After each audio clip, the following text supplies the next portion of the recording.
Good morning दोस्तों, मैं Vinod Kumar Rudra math mind में आपका हार्दिक स्वागत करता हूँ।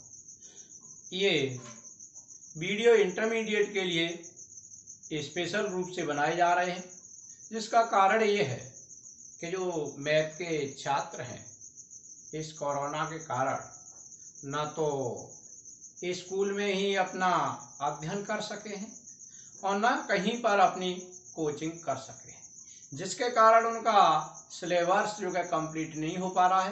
तो छात्रों की ये मांग थी कि सर हमारे लिए भी एक आप वीडियो चालू कर दें जिससे हमारा सिलेबस परीक्षा तक कंप्लीट हो जाए। तो इस उद्देश्य को लेकर के मैं इस चैनल पर मैं इस मैथ को चला रहा हूँ। तो ये मेरा पहला वीडियो है। इस वीडियो के अंतर्गत हम पहले स्टार्ट कर रहे हैं आप व्यू से। तो देखते हैं आप व्यू।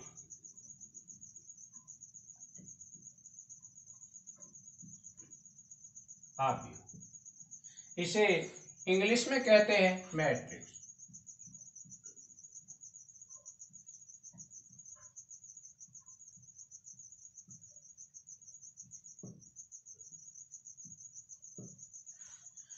तो पहले इसकी परिभाषा देखते हैं आप व्यू की।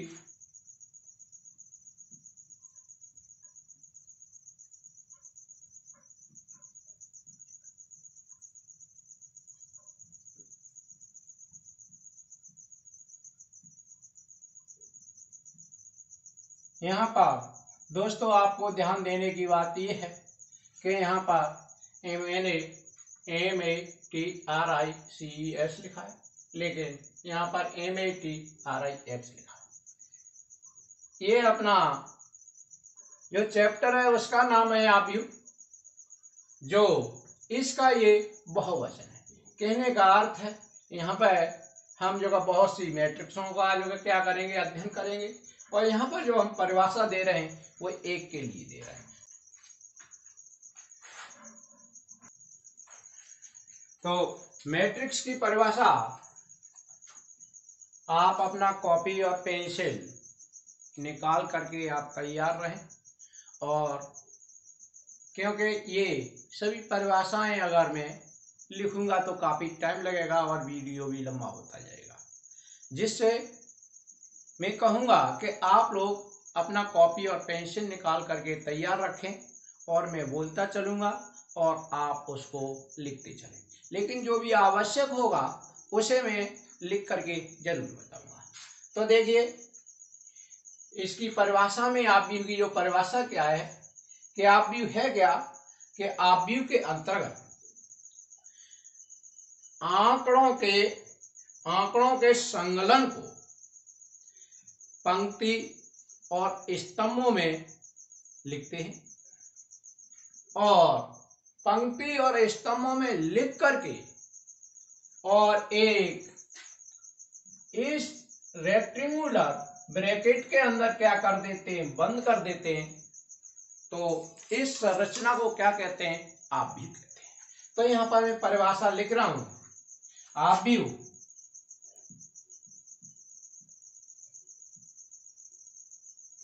के अंतर्गत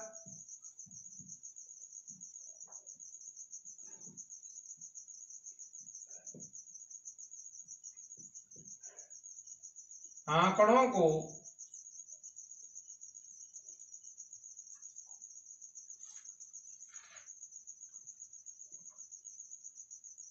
पंक्ति एवं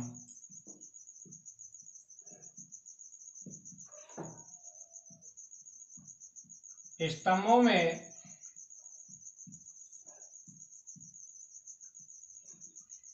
लिखकर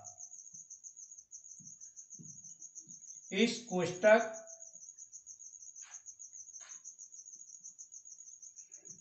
के अंदर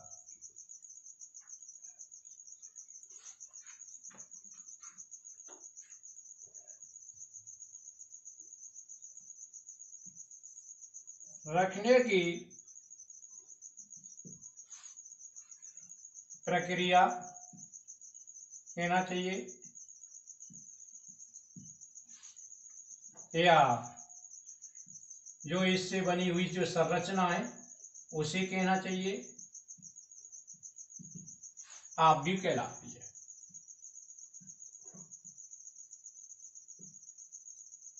आव्यूह कहलाती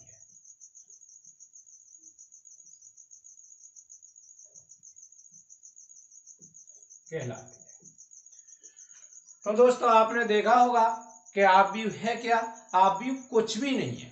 आव्यूह क्या है कि जो हमारे आंकड़े होते हैं, जो हमारे पास तथ्य होते हैं या हमारे पास अवयव होते हैं, उनको रखने की क्या है एक विधि है। किस तरह से इसे रखा जाए और उस विधि को हम किसी एक बड़े कोष्ठक के अंदर क्या कर देते हैं, बंद कर देते हैं, और यही संरचना क्या कहलाती है, हमारी आव्यूह कहलाती है। जैसे हम उदाहरण में देना चाहें, जैसे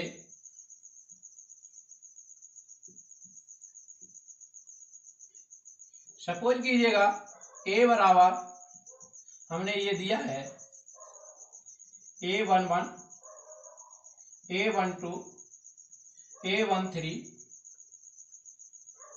यहाँ पर a21, a22, a23, यहाँ a31, a32, a33। ये जो संरचना है, ये संरचना हमारी क्या कहलाती है, आव्यूह कहलाती है। यहाँ पर आप लोगों को विशेष प्रकार से ध्यान रखने वाली बात यह है कि ये सिर्फ और सिर्फ आंकड़ों के लिखने की विधि है। इसका कोई आंकिक मान नहीं होता। अगर आपसे पूछा जाए कि इस आव्यूह का आंकिक मान क्या होगा, तो आव्यूह का हम आंकिक मान नहीं बता सकते। ये केवल क्या है, आंकड़ों को लिखने की विधि है। तो इसके अंदर मैंने कहा है, यहाँ पर दो चीजों को प्रयोग किया है। नंबर एक किया है पंक्ति, और दूसरी चीज यहाँ पर जो है प्रयोग किया है मैंने स्तंभ, और एक चीज और मैंने यहाँ प्रयोग किया है आंकड़े। तो ये आंकड़े क्या चीज है, सबसे पहले मैं आपको बताता हूं कि आंकड़ों की बात करूं कि ये क्या चीज है। इस कोष्ठक के अंदर जो कुछ भी लिखा होगा वो सभी का सभी आंकड़े कहलाएंगे। ऐसा नहीं है कि आंकड़े कोई विशेष चीज हो जिसमें आपको डर लगे, ऐसा कुछ नहीं है। यहाँ पर इसके अंदर जितना भी कुछ लिखा होगा वो क्या कहलाएगा, हमारा आंकड़े कहलाएंगे। और ये चीज आपकी 2, 3, 4 कुछ भी हो सकती है। इससे प्रश्न में आएगा तो ये मान चले इसके अंदर कुछ भी होगा। अच्छा चलिएगा, अब बात करते हैं हम इस पंक्ति के बारे में कि पंक्ति क्या चीज है। पंक्ति क्या है, पंक्ति को वैसे लाइन कहते हैं।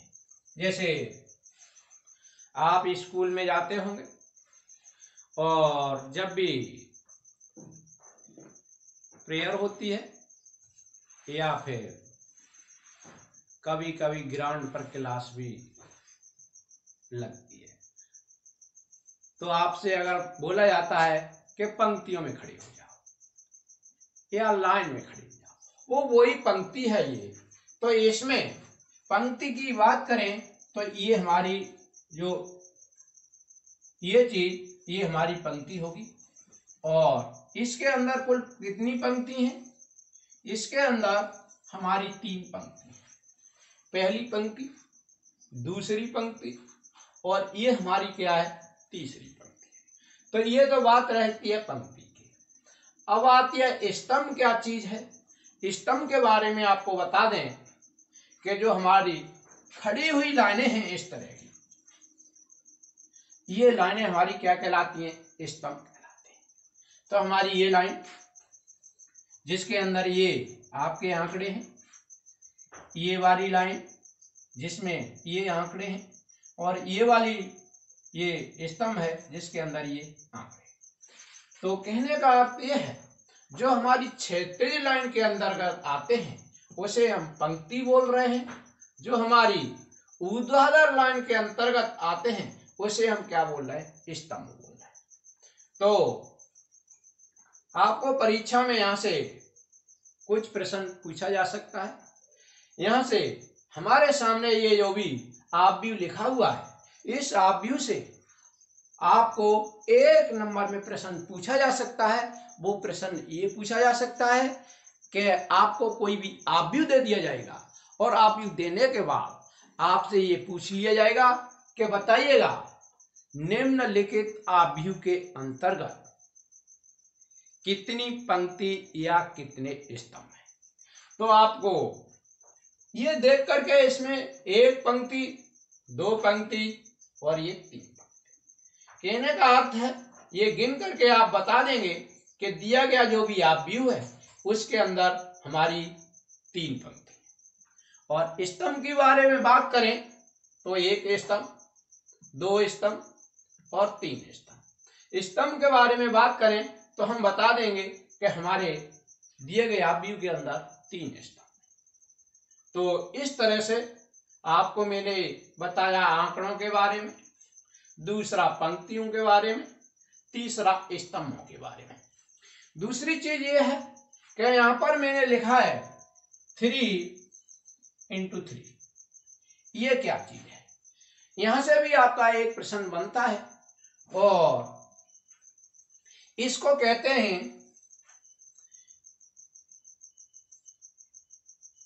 आव्यूह की कोट कहते हैं। किस कोट का है या फिर किस क्रम का है, ये 2 चीजों का यहां से ये 2 शब्दों में आपको प्रयोग करेगा।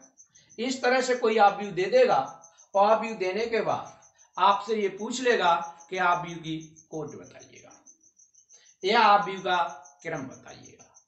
तो यहाँ पर जो क्रम या कोट लिखने का जो भी नियम है, तो जो पहला ये आता है वो पंक्ति को आता है कि आव्यूह के अंदर जितनी पंक्ति होती हैं उन्हें हम पहले नंबर लिखते हैं, उसके बाद गुणा का निशान लगाते हैं और जितना स्तंभ होता है वहां पर स्तंभ लिख देते हैं। इस तरह से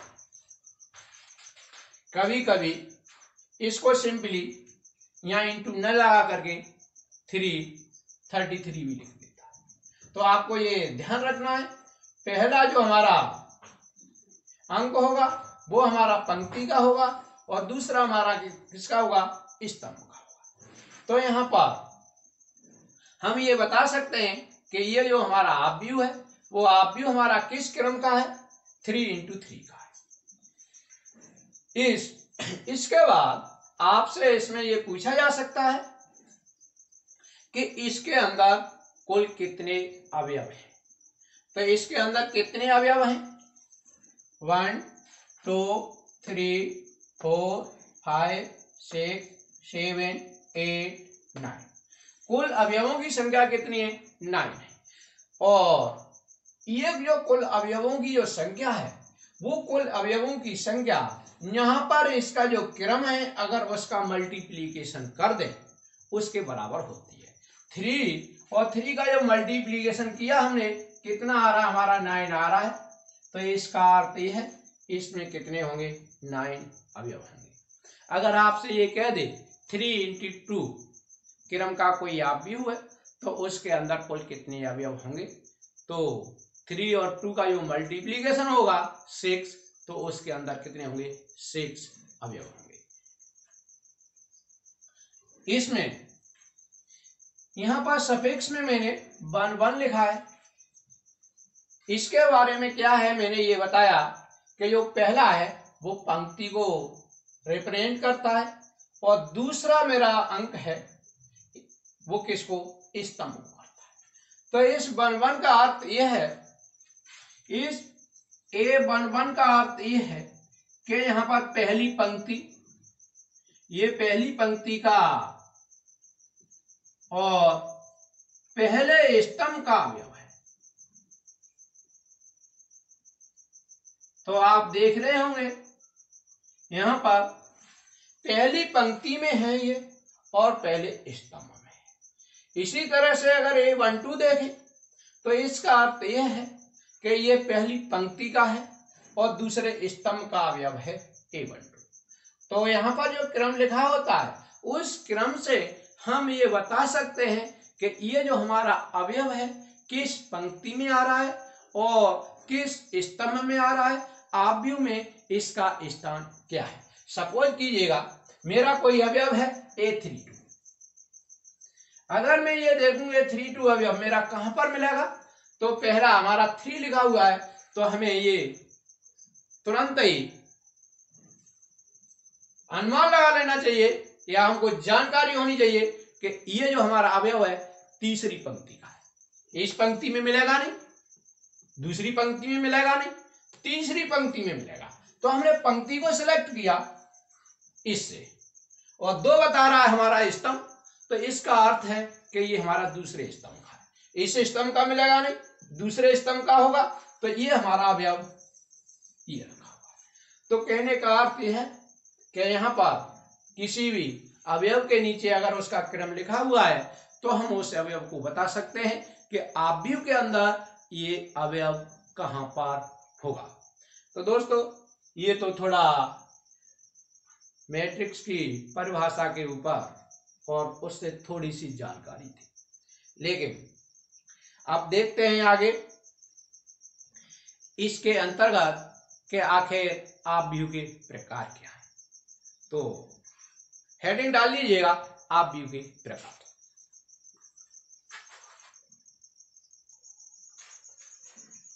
आव्यूह के प्रकार में हम आव्यूह को 2 प्रकार से विभाजित कर सकते हैं। नंबर 1 में डाल रहे हैं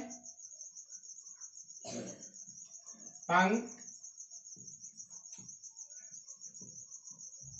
तथा स्तंभ की संरचना पर।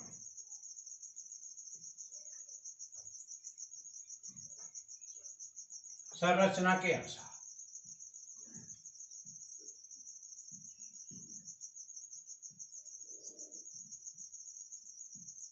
नंबर 2 में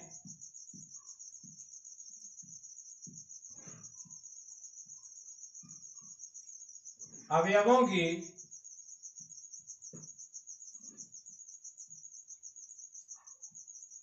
संरचना के अनुसार।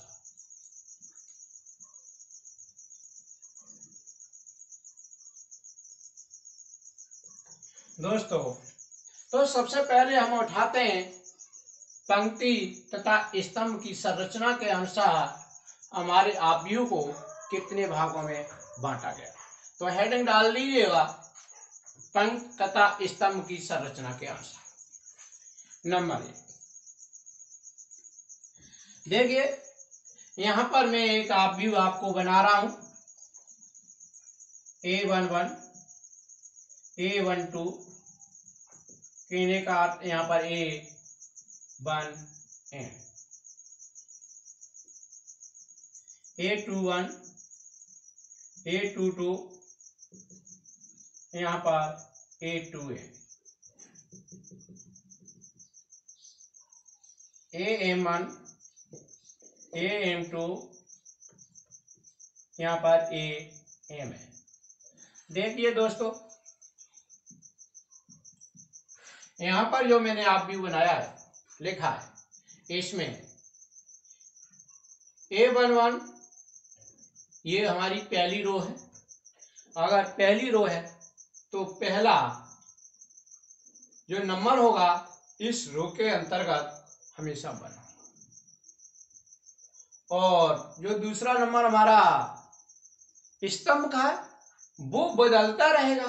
पहला स्तंभ, दूसरा स्तंभ, यहाँ पर मैंने कुछ छोड़ दिए हैं, तीसरा, चौथा, पांचवा आएगा और मैंने लास्ट में आकर के एन लिखा है। इसका अर्थ ये है कि इस आव्यूह के अंदर कितने स्तंभ हैं, एन स्तंभ हैं।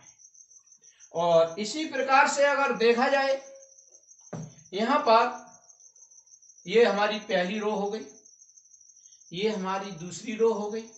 तो यहाँ पर हम देख रहे हैं कि अगर जैसे हम रो चेंज कर रहे हैं तो हमारा पहला अवयव क्या होगा, चेंज होगा।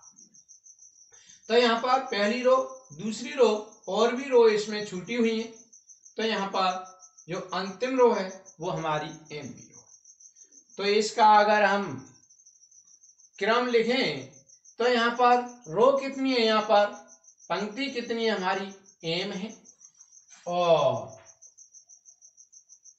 स्तंभ कितने हमारे एन है। तो इस आव्यूह का जो क्रम होगा वो क्रम क्या होगा, एम इंटू एन होगा। अब हम पंक्ति और स्तंभ के क्रम के अनुसार यहाँ पर हम क्या कर रहे हैं, आव्यूह के प्रकार लिख रहे हैं। तो इसके अनुसार पहला प्रकार डालिएगा आयताकार आव्यूह, आयत आव्यूह, आयत या आयताकार आव्यूह।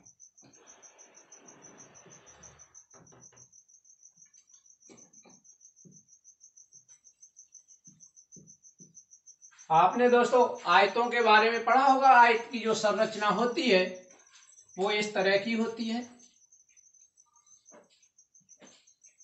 इस तरह की आयत की संरचना होती है। इसके अंतर्गत इस आयत में लंबाई चौड़ाई से क्या होती है, अधिक होती है। ये मान लिया हमारी लंबाई है और ये क्या है, चौड़ाई है। इस आयत की ये प्रॉपर्टी होती है कि लंबाई ग्रेटर देन होगी चौड़ाई से।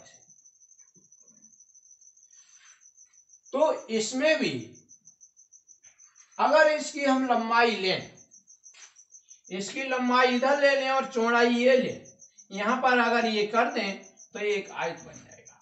और अगर इस आयत में अगर हम देखेंगे तो कहने का अर्थ ये है कि इसमें जो स्तंभों की, सपोज कीजिएगा यहाँ पर हमारा ये 1 एलिमेंट है, यहाँ ये 1 एलिमेंट है, और यहाँ पर ये 1 एलिमेंट है, और दूसरा हमारा A21 है और A22 है, और यहाँ पर A2n है। इसमें हमने देखा है कि इसके अंदर अगर देखा है स्तंभ तो हमारे क्या आ रहे हैं, ज्यादा आ रहे हैं, और हमारी पंक्ति क्या आ रही है, कम आ रही है। तो आयताकार आव्यूह को हम परिभाषित कर सकते हैं कि ऐसा आव्यूह जिसके अंतर्गत स्तंभों की संख्या पंक्तियों की संख्या से अधिक होती है, आयताकार आव्यूह कहलाता है। नोट कर लीजिएगा, ऐसा आव्यूह जिसके अंतर्गत स्तंभों की संख्या पंक्तियों की संख्या से अधिक होती है, आयताकार आव्यूह कहलाता है। कहने का अर्थ यह है कि यहाँ पर एन ग्रेटर देन कितना होता है, एम होता है। यहाँ पर स्तंभ और यहाँ पर ये एम क्या है, पंक्ति है।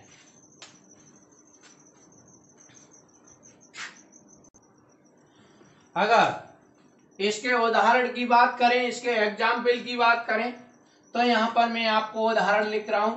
उदाहरण,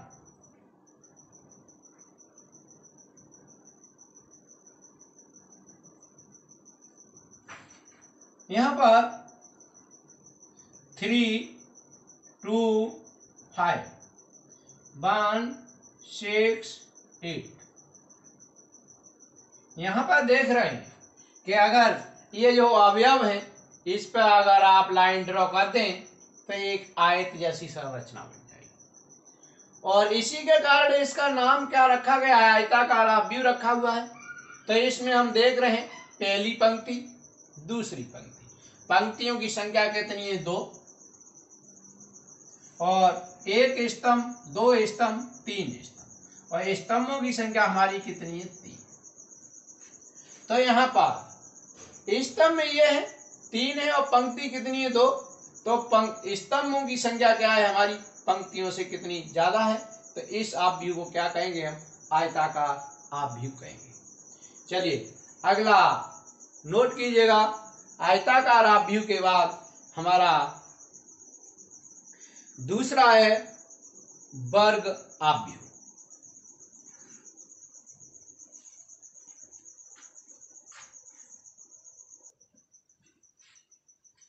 देखिए अगला है वर्गाकार आव्यूह। तो दोस्तों वर्ग के बारे में भी आपने पढ़ा होगा। वर्ग एक ऐसी संरचना होती है जिसकी चारों भुजाएं कैसी होती हैं, समान होती हैं। कहने का अर्थ है लंबाई और चौड़ाई कैसी होती हैं, आपस में बराबर होती हैं। ऐसी संरचना को हम क्या कहते हैं, वर्ग कहते हैं। उसी के अनुसार इस आव्यूह में अगर देखें कि यदि किसी भी आव्यूह के अंदर अगर पंक्तियों की संख्या उसके स्तंभों की संख्या के कैसी होनी चाहिए, बराबर होनी चाहिए, तो ऐसे आव्यूह को क्या कहते हैं, हम वर्गाकार आव्यूह कहते हैं। तो नोट कर लीजिएगा, ऐसा आव्यूह जिसके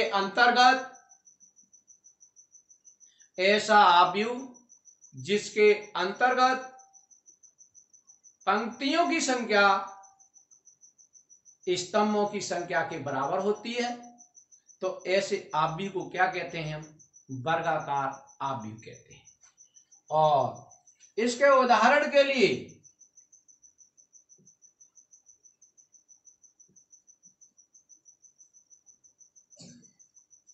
यहां पर 3, 2, 4, 1, 6, 8, 5, 9, 7, ये आव्यूह हमारा क्या है, ये वर्गाकार आव्यूह। क्योंकि यहां पर हम देख रहे हैं एक पंक्ति, दो पंक्ति, तीन पंक्ति और स्तंभ, एक स्तंभ, दो स्तंभ, तीन स्तंभ। कहने का अर्थ है इस आव्यूह के अंतर्गत क्या है, हमारी 3 पंक्ति हैं और 3 क्या है, स्तंभ है। और हमने बताया कि पंक्ति और स्तंभ अगर बराबर होते हैं तो इस आव्यूह को क्या कहते हैं, वर्गाकार आव्यूह कहते हैं। इस आव्यूह की कोटि होगी 3 पंक्ति हैं और 3 क्या है, स्तंभ।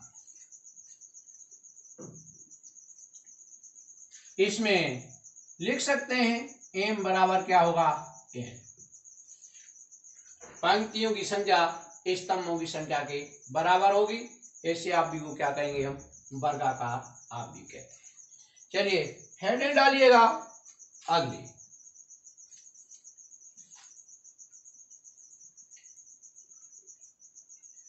अगली हेडिंग डाले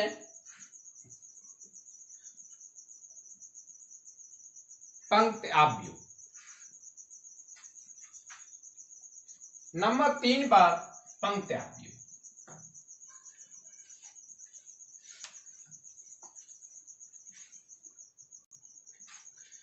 अपनी तीसरी परिभाषा है पंक्ति आव्यूह। तो दोस्तों यहाँ पर इस नाम से ही स्पष्ट हो रहा हो कि ऐसा आव्यूह, नोट करें, ऐसा आव्यूह जिसमें केवल एक पंक्ति हो। कहना चाहिए ऐसा आव्यूह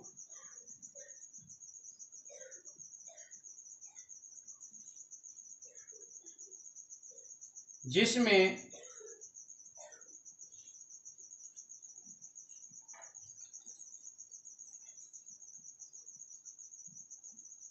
केवल एक पंक्ति हो।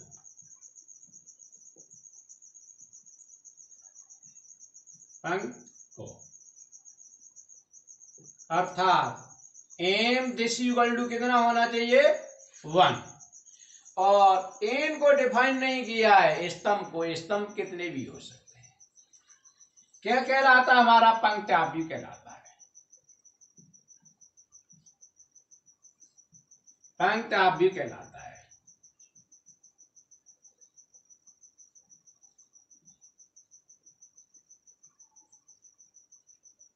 कहलाता है। अगर इसका हम उदाहरण दें अगर तो इसके एग्जाम्पल में आप नोट करें,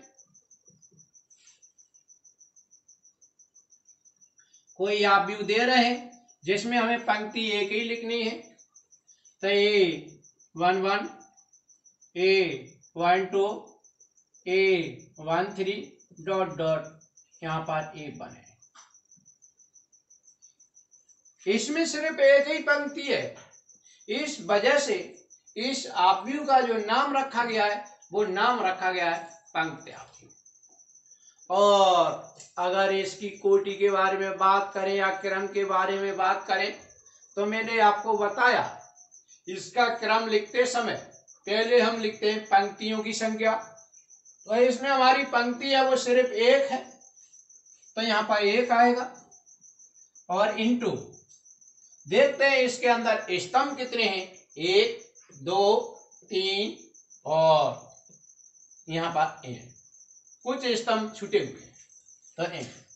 इसका जो क्रम होगा वो 1 इंटू n होगा। तो इस आव्यूह को क्या कहते हैं, हम पंक्ति आव्यूह कहते हैं। दोस्तों अगला प्रकार है इसका स्तंभ आव्यूह, चौथा स्तंभ आव्यूह।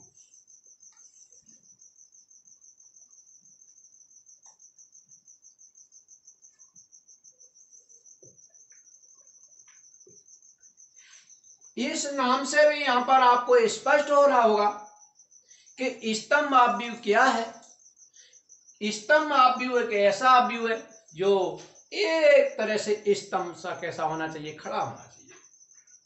तो इसकी परिभाषा नोट करें, ऐसा आव्यूह जिसके अंतर्गत केवल एक ही स्तंभ हो, उस आव्यूह को क्या कहते हैं, स्तंभ आव्यूह कहते हैं। यहां पर लिखते हैं ऐसा आव्यूह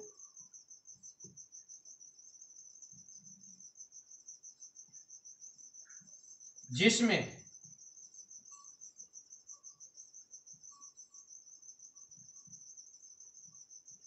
स्तंभों की संख्या कितनी होनी चाहिए,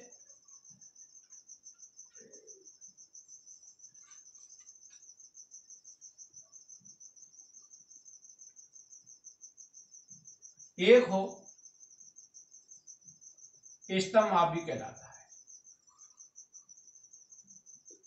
स्तंभ आव्यूह कहलाता है।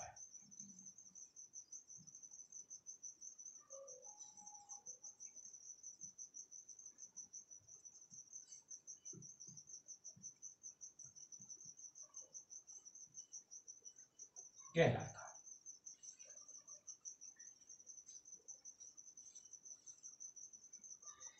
इसमें अगर इसका उदाहरण दे यहां पर,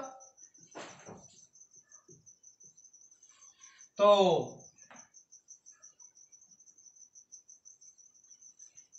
A11 स्तंभ एक होना चाहिए, A21, A31 और यहां पर AM1। इसमें कि सिर्फ और सिर्फ क्या है, एक स्तंभ है। अर्थात हम यहां कह सकते हैं कि n इक्वल कितना होना चाहिए, 1 होना चाहिए। और यहां पर हमारा क्या था, m इक्वल 1 था, और यहां पर स्तंभ आव्यूह में n इक्वल 1 अर्थात स्तंभों की संख्या कितनी है, 1। अगर इस आव्यूह का अगर हम क्रम लिखें, तो क्रम इस आव्यूह के अंदर जो पहला अंक है वो हमारा क्या करता है, पंक्तियों को दिखाता है। इसमें कुल पंक्ति कितनी हमारी m है, और स्तंभ हमेशा हमारा कितना 1 है। तो इस आव्यूह का जो क्रम होगा वो हमारा क्रम होगा m इंटू कितना होगा, 1। इस आव्यूह को क्या कहते हैं, स्तंभ आव्यूह कहते हैं। चलिएगा, ये हमारा कितना होगा, 3, 4 और आगे लिखिए 5वां।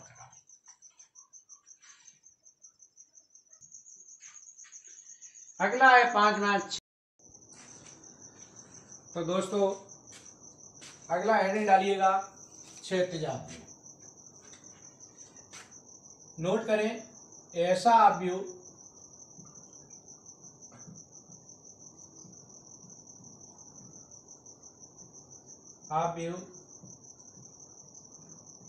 जिसमें पंक्तियों की संख्या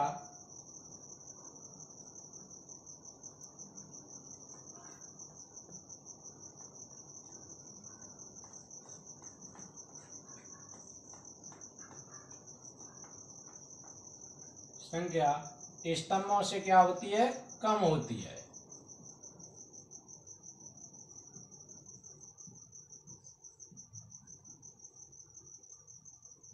कम होती है।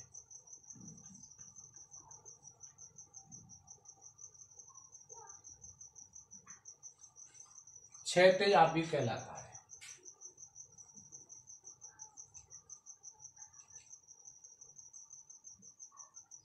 क्षैतिज अवयव कहलाता है।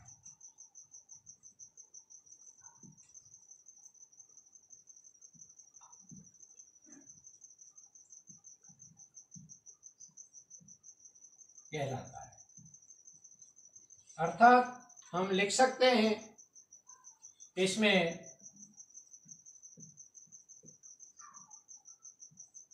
M less than M. इसका अगर उदाहरण लें तो एग्जाम्पल में आप लिख सकते हैं 3, 2, 5, 6, 8, 9। ये हमारा क्या है, क्षैतिज अवयव है। इसके अंतर्गत अगर देखें आप तो ये 2 पंक्ति हैं, 1, 2, 3 क्या है, स्तंभ है। तो इसका क्रम क्या होगा हमारा, 2 इंटू कितना होगा, 3 होगा। यहाँ पर 2 लेस देन क्या है, 3। 2 क्या है, हमारी पंक्ति है, और 3 क्या है, हमारे स्तंभ है। तो इस अवयव को क्या कहते हैं, हम क्षैतिज अवयव कहते हैं। दोस्तों, इस क्षैतिज अवयव के अंतर्गत आपने देखा होगा एक तो हमारा आता है आयतावयव,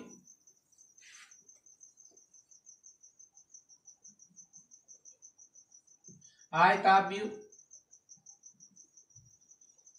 और जो दूसरा आता है वो हमारा आता है पंक्त्यावयव।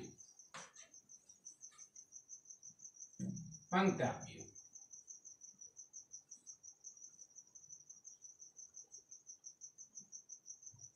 ये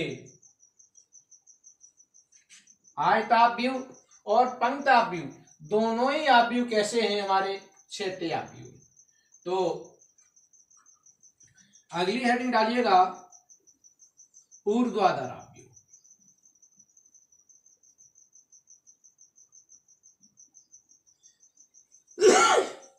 सॉरी,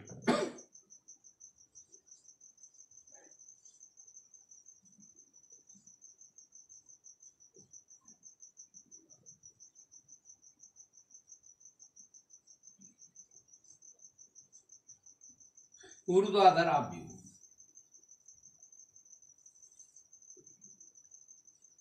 इसमें आप लिखेंगे ऐसा अवयव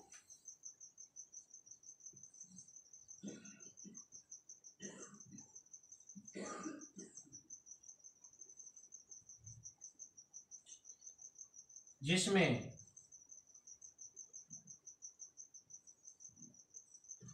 पंक्ति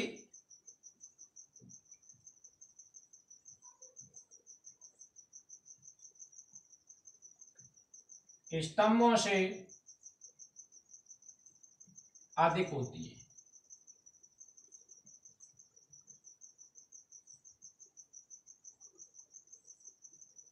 अधिक होती है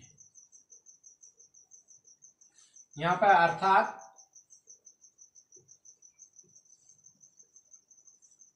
एम ग्रेटर देन एम। इसके एग्जाम्पल में लेते हैं 3, 2, 5 6 9 8। ये हमारा जो आव्यूह है इसमें देख रहे हैं 1 2 3 पंक्ति हैं और स्तंभ कितने 1 2 स्तंभ हैं। तो इस आव्यूह को क्या कहते हैं हम ऊर्ध्वाधर आव्यूह कहते हैं। दोस्तों इस ऊर्ध्वाधर आव्यूह के अंतर्गत अपने 2 आव्यूह आते हैं। नंबर 1 आता है हमारा स्तंभ आव्यूह। स्तंभ आव्यूह और नंबर 2 में आता है हमारा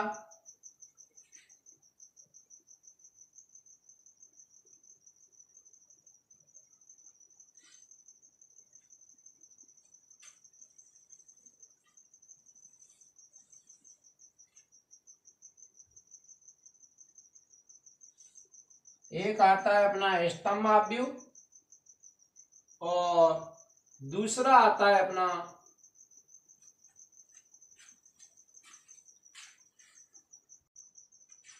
दोस्तों इसके अंतर्गत केवल स्तंभ आव्यूह ही है, दूसरा नहीं। इसके अंदर 2 है, एक आयताव्यूह और दूसरा क्या है हमारा पंक्ताव्यूह। लेकिन इसके अंदर क्या है एक ही ऊर्ध्वाधर आव्यूह कहें या फिर इसी को हम क्या कहेंगे स्तंभ आव्यूह कहें।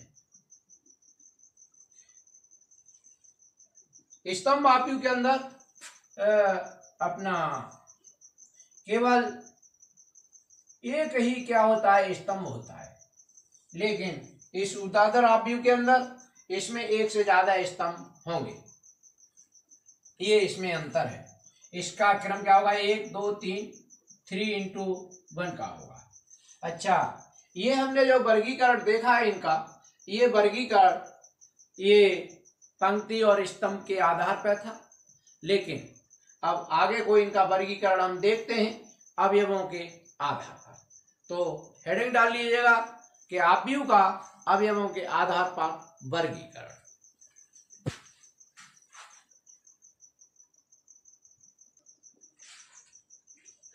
तो इसमें पहला नंबर है अपना शून्य आव्यूह। शून्य आव्यूह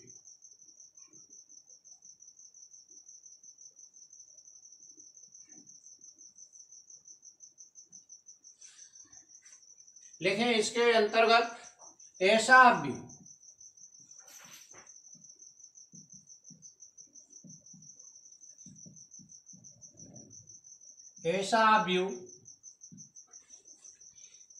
जिसमें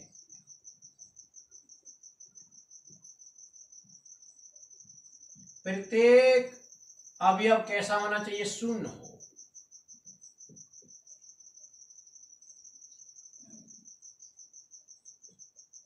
शून्य हो जिसे शून्य आव्यूह कहते हैं।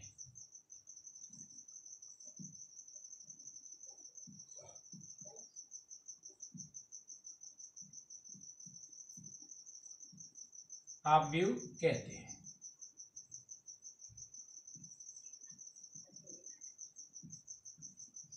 इसे ओ से प्रदर्शित करते हैं।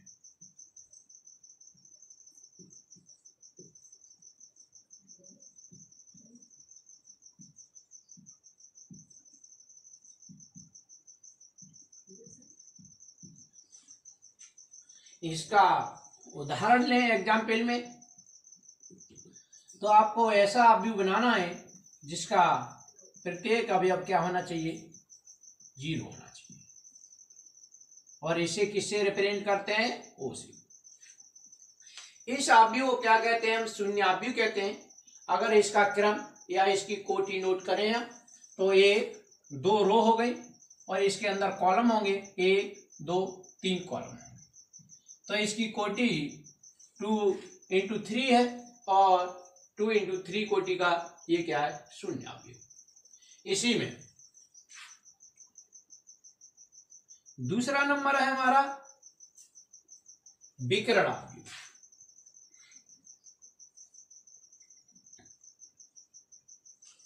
विकर्ण आव्यूह।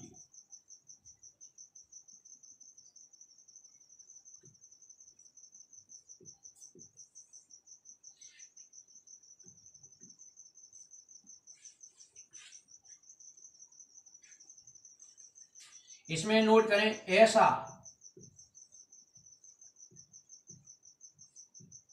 वर्ग आव्यूह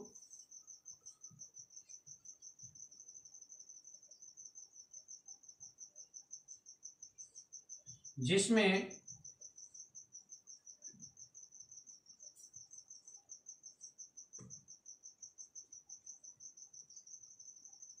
मुख्य विकर्ण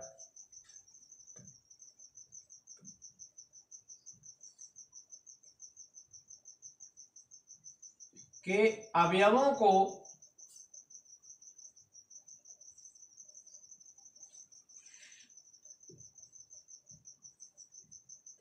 छोड़कर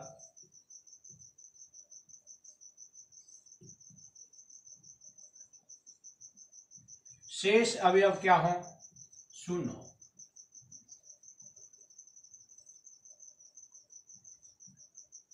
शून्य हमारा क्या कहलाता है? विकर्ण आव्यूह कहलाता है। दोस्तों यहां पर इस विकर्ण आव्यूह के परिभाषा के अंतर्गत एक शब्द यहां पर जुड़ा हुआ है, वर्ग आव्यूह।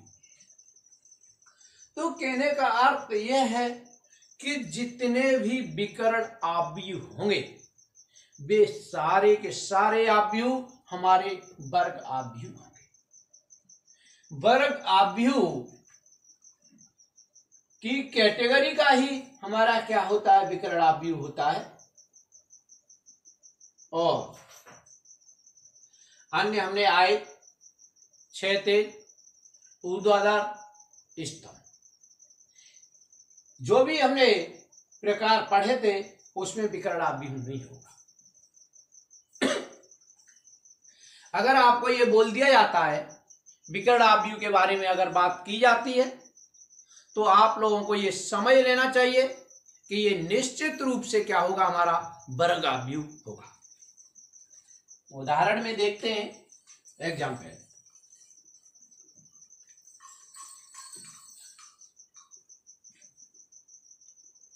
A11 0 0 0 A22 0 0 0 A3।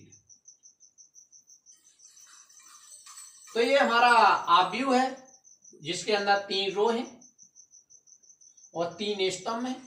तो इसका क्रम हमारा क्या है? 3x3 का है। इसके अंतर्गत ये जो हमारा जो होता है इसे हम मुख्य विकर्ण कहते हैं। हालांकि ये भी विकर्ण है, लेकिन इस विकर्ण का कहीं पर भी आपको प्रश्न करते समय कहीं चर्चा नहीं होगी। आपको या तो कहेगा मुख्य विकर्ण या सिंपली विकर्ण कहेगा, तो आपको इसी विकर्ण का समझ लेना चाहिए बात कर रहा है।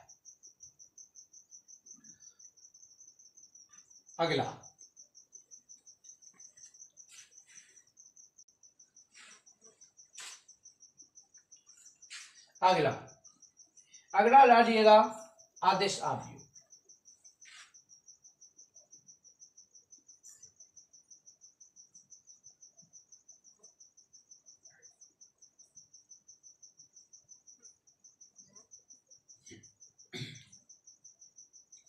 देखिए दोस्तों, ये आदेश आव्यूह एक विकर्ण आव्यूह का विशेष प्रकार है।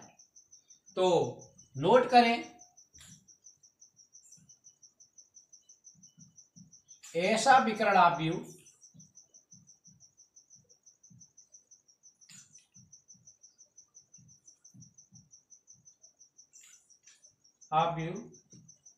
जिसमें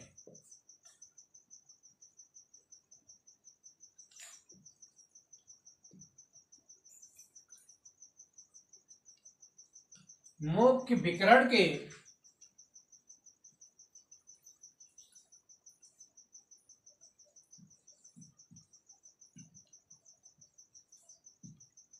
सभी अवयव कैसे हों? समान हो।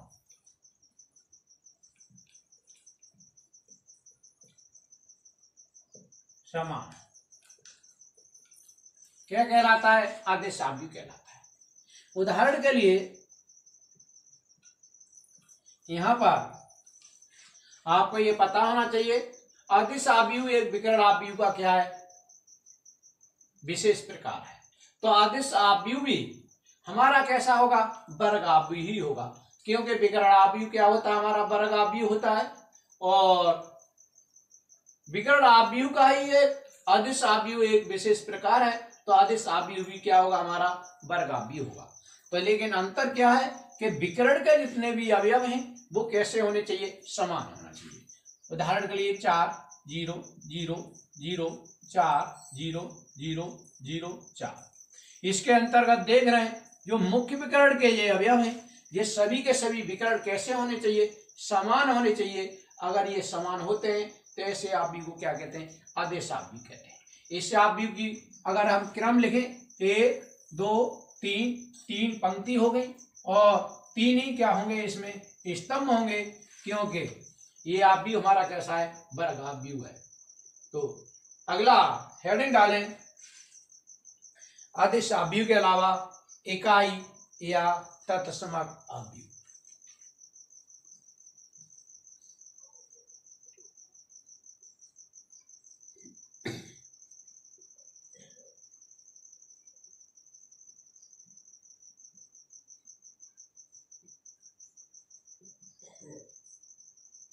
अवयव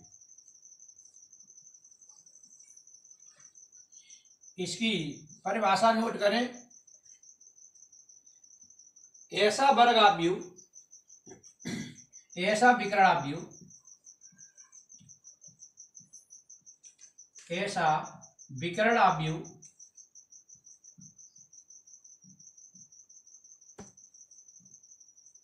अवयव जिसमें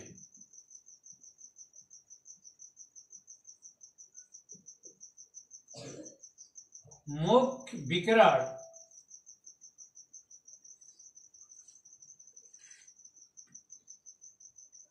का प्रत्येक अवयव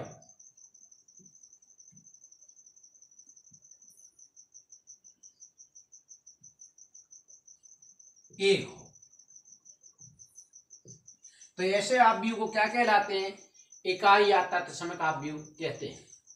उदाहरण में अगर हम लिखें तो एग्जाम्पल दे सकते हैं हम 1 0 0 0 1 0 0 0 1। 3/3 इसका क्रम होगा ये। तो इसको इकाई या तत्समक अवयव कहते हैं। दोस्तों इसको हम इसे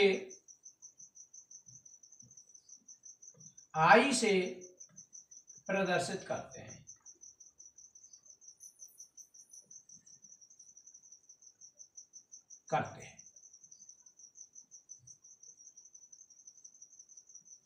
दोस्तों ये इंपॉर्टेंट है, इसको थोड़ा याद रखना है आपको, ये प्रश्नों में आपको प्रयोग में आएगा। तो यहां पर हमने देखा 3 प्रकार के अवयव देखे थे। पहला हमारा सिंपली क्या था? विकर्ण अवयव था। उस विकर्ण अवयव के अंतर्गत क्या था? ये मुख्य डायगोनल के जो अवयव थे ये अलग अलग अवयव थे। उस समय तो हम उसे क्या कहते थे? विकर्ण अवयव कहते थे। जब ये सभी अवयव समान हो जाते हैं तो उसको हम क्या कहते हैं? अदिश अवयव कहते हैं। और ये सभी अगर ये बंद हो जाते हैं उस समय इस अवयव को क्या कहते हैं? इकाई या तत्समक अवयव कहते हैं। तो दोस्तों अगला प्रकार नोट कीजिएगा,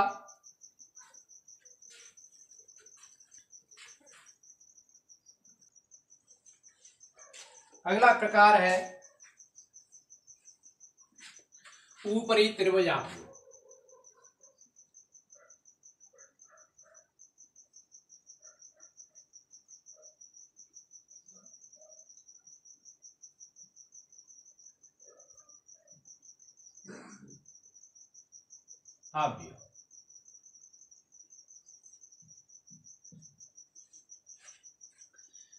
लिखें, ऐसा वर्ग आव्यूह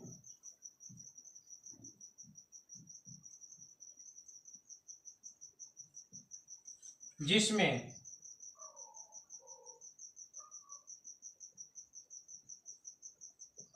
मुख्य विकर्ण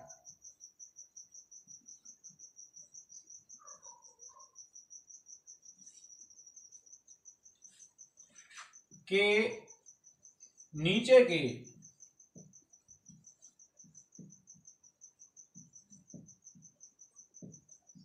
सभी अवयव क्या हों, शून्य हो।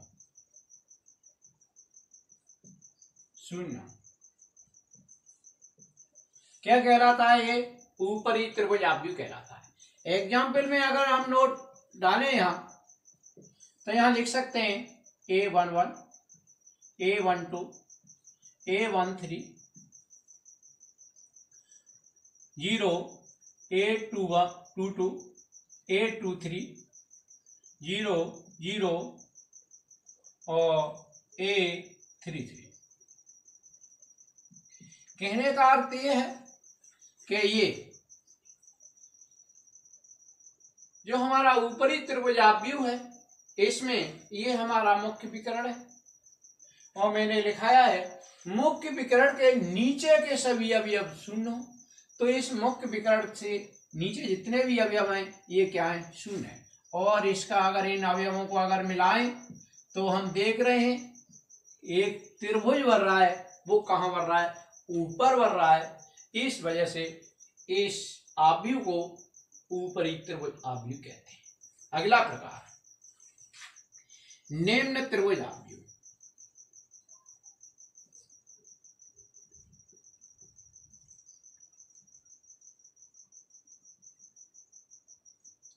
त्रिभुज आव्यूह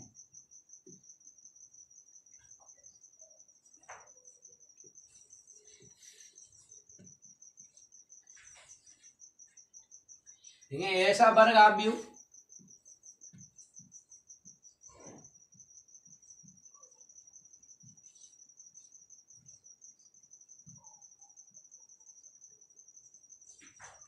जिसमें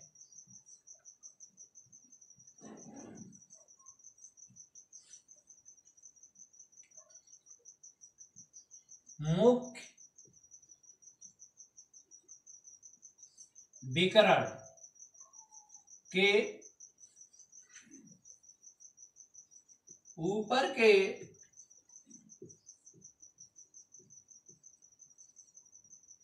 सभी अवयव क्या होना चाहिए? शून्य। शून्य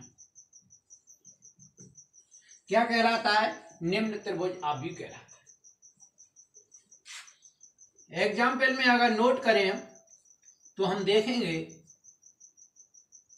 A11, 0, 0, A21, A22, 0, A31, A32 और A33। इसमें ये हमारा मुख्य विकर्ण है। इस मुख्य विकर्ण के ऊपर के सभी अवयव क्या होंगे? हमारे शून्य होंगे। और यदि इनको हम मिलाएं आपस में तो हम देख रहे हैं इस आव्यूह में नीचे त्रिभुज बन रहा है। इस वजह से इसका नाम निम्न त्रिभुज आव्यूह दिया गया है। और इसका जो कोटि होगी वो 3/3।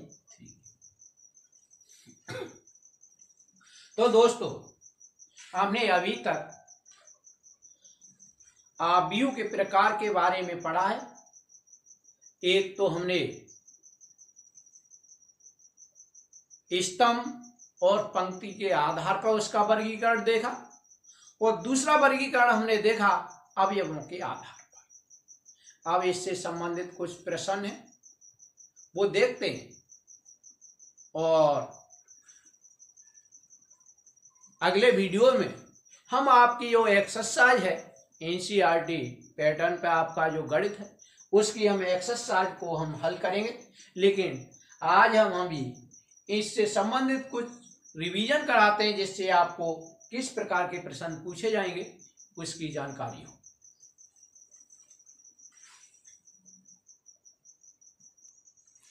देखिए दोस्तों, मैंने ये पहला प्रश्न लिया है। ये कोई आपका ए आव्यूह दिया है। यहाँ पर ये -2 3 4 8 7 1 0 -5 8 2 4 3 और ये आपका बड़े कोष्टक के अंदर क्या है, बंद है।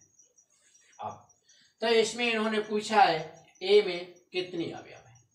तो पहला प्रश्न का आंसर के लिए आपको ये गिनना है इसके अंदर कितनी अवयव है।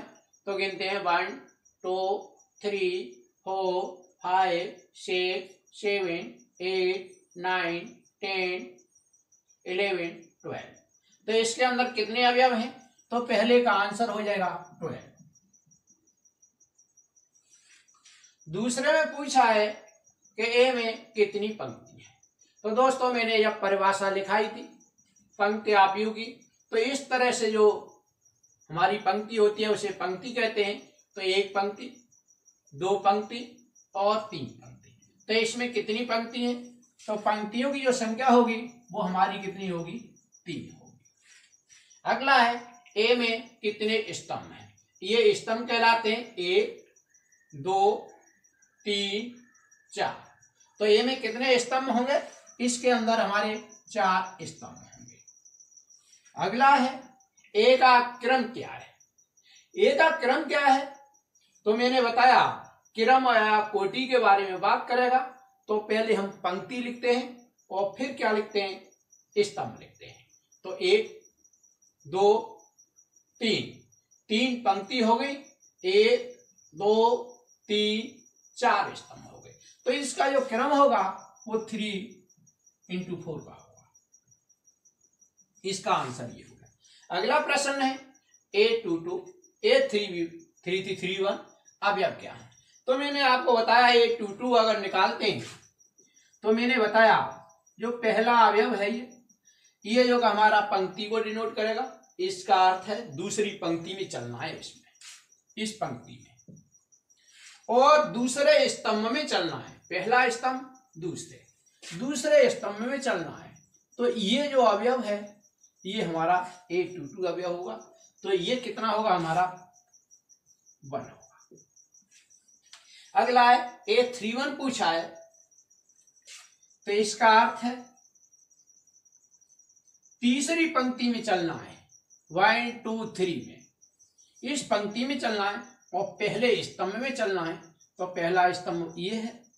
तो A31 तीसरी पंक्ति पहला स्तंभ, तो ये होगा। ये कितना होगा? हमारा 8 होगा। ये जो इन्होंने इस आव्यूह से संबंधित कुछ प्रश्न पूछे थे उनका हमने क्या है, सरलता से क्या दिया है, आंसर दिया है। देखते हैं अपना अगला प्रश्न।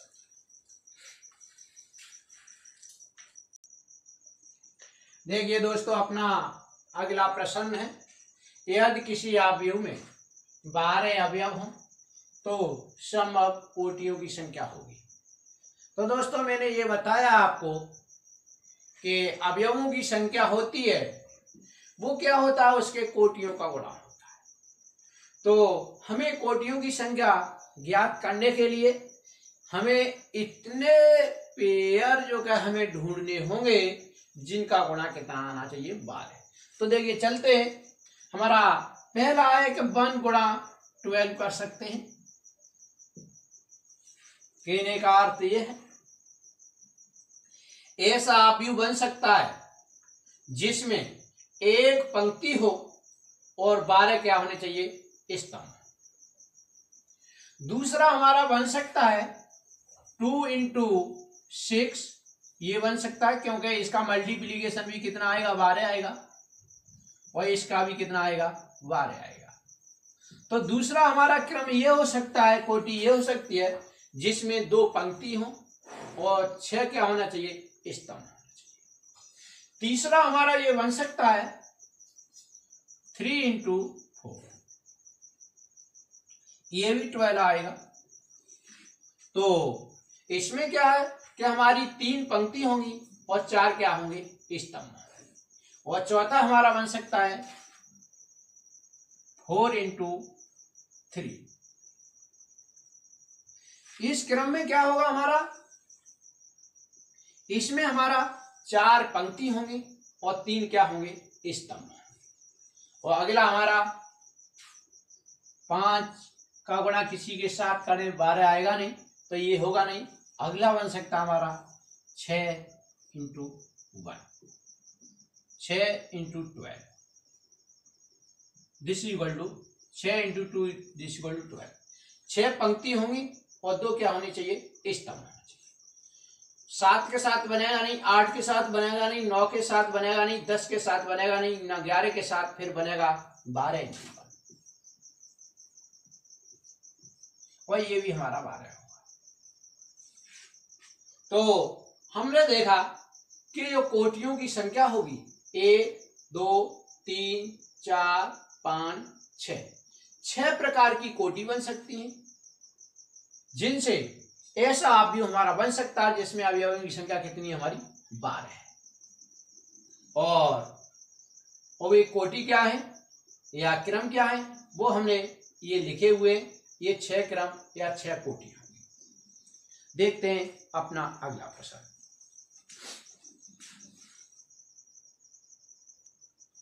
ये देखिए प्रश्न नंबर हमने 3 उठाया है। यदि किसी अवयव में 13 अवयव हो तो संभव कोटियों की संख्या होगी।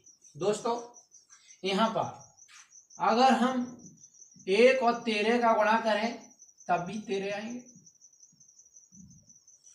और दो संख्या में 1 और 13 या 13 और 1 का गुणा करें तभी हमारे 13 आ सकते हैं। अदरवाइज हमें और कोई दो संख्या ऐसी नहीं मिल सकती जिनका गुणा करने पर कितना आ जाए, 13 आ जाए। तो इसके केवल 2 ही कोटियां होगी, या तो 1 into 13 होगी या 13 into कितना होगी, 1 होगी। और ये इसका क्या होगा, आंसर। देखते हैं अगला प्रश्न। अगला प्रश्न है, यदि किसी अवयव में 24 अवयव हों तो संभव कोटियों की संख्या होगी। तो दोस्तों देखते हैं, पहली तो संख्या हमें ये मिलेगी 1 into 24, दिस इक्वल टू कितना, 20। पहली कोटि तो 1 गुणा 24 हो सकती है, दूसरी 2 गुणा 12, ये भी हमारा कितना होगा, 24 होगा। तीसरी 3 गुणा 8, ये भी हमारा 24 होगा, तो तीसरी कोटि ये हो सकती है। चौथी 4 गुणा 6, तो ये भी हमारी 5 के साथ आएगी नहीं, और फिर होगी, देखिए अगर यहां से क्रम उल्टा हो गया तो ऊपर का उल्टा ही चलेगा, ये आएगा फिर ये आएगा फिर ये आएगा फिर ये आएगा। देखिए 5 के साथ कुछ होगी नहीं, 6 के साथ 6 गुणा 4, दिस इक्वल टू 24। 7 के साथ होगी नहीं, 8 के साथ होगी, 8 गुणा 3, लेकिन क्रम बदलता जाएगा, दिस इक्वल टू 24। और फिर 12 गुणा 2 होगा, दिस इक्वल टू 24। फिर 24 गुणा 1 होगा।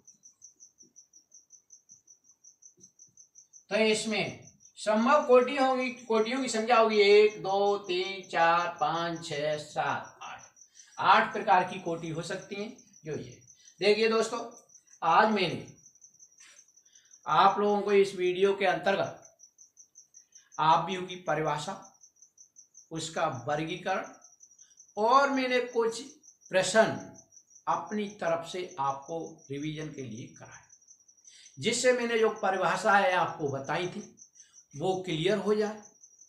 अगले वीडियो से मैं आपका जो एनसीईआरटी का जो गणित है उसकी एक्सरसाइज शुरू करूंगा। तो जो भी आपके दोस्त, उन सभी दोस्तों को ये आप लोग क्या कर दें, शेयर कर दें, जिससे उन दोस्तों का थोड़ा भला हो सके। जो स्कूल में कंटिन्यूअस पढ़ने नहीं जा पा रहे हैं या फिर कहीं पर उन्होंने कोचिंग नहीं की है, तो उनके थोड़े भविष्य को ध्यान में रखते हुए मैं इस चैनल को अपने को आगे चला रहा हूँ, और इस चैनल के माध्यम से मैं आपको दोनों ही गणित प्रत्येक प्रश्न जो का है सॉल्व कराऊंगा। तो इस चैनल को दोस्तों देखते रहिए और अपनी फेयर बनाते रहिए, जिससे परीक्षा में आपको कोई प्रॉब्लम ना हो। तो हमारा वीडियो देखने के लिए दोस्तों बहुत बहुत धन्यवाद। हम मिलते हैं अगली वीडियो में।